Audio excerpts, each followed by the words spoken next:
اب کچھ خبریں تجارت کی دنیا سے۔ امریکہ کے ایران کی جوہری تنصیبات پر حملے کے بعد آج تیل کی قیمتیں جنوری کے بعد بلند ترین سطح پر پہنچ گئیں، جس کی وجہ سے یہ کہ امریکی حملوں نے سپلائی کے حوالے سے خدشات میں اضافہ کر دیا۔ برلنٹن خام تیل کے فیوچرز $1.92 اور 2.49% اضافے کے ساتھ $78.73 کی بیرلز پر پہنچ گئی۔ امریکی ویسٹ ٹیکساس انٹرمیڈیٹ خام تیل $1.89 یا 2.76% اضافے کے ساتھ $75.73 فی بیرلز ہو گیا۔ دونوں معاہدے ابتدا میں 3% سے زیادہ بڑھ کر بالترتیب $81.40 اور $78.40 تک پہنچ گئے تھے، جو گزشتہ 5 ماہ کی بلند ترین سطح تھی۔ تاہم بعد میں معمولی کمی ہوئی۔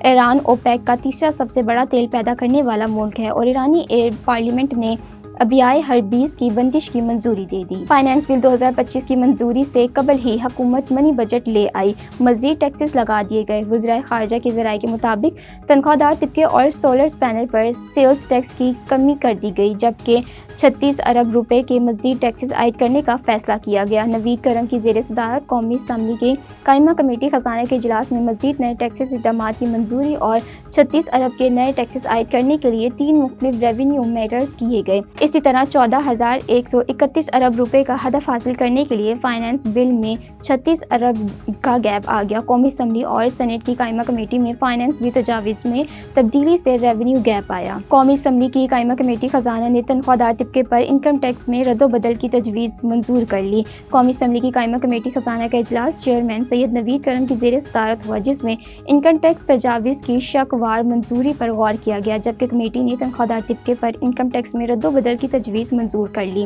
قائمہ کمیٹی خزانہ نے 6 لاکھ سے 12 لاکھ سالانہ آمدن پر انکم ٹیکس 2.5% سے کم کر کے 1% کرنے کی تجویز منظور کر لی۔ اس کے علاوہ کارپوریٹ سیکٹر پر سپر ٹیکس میں 0.5% کمی کی تجویز کی منظوری کر لی گئی۔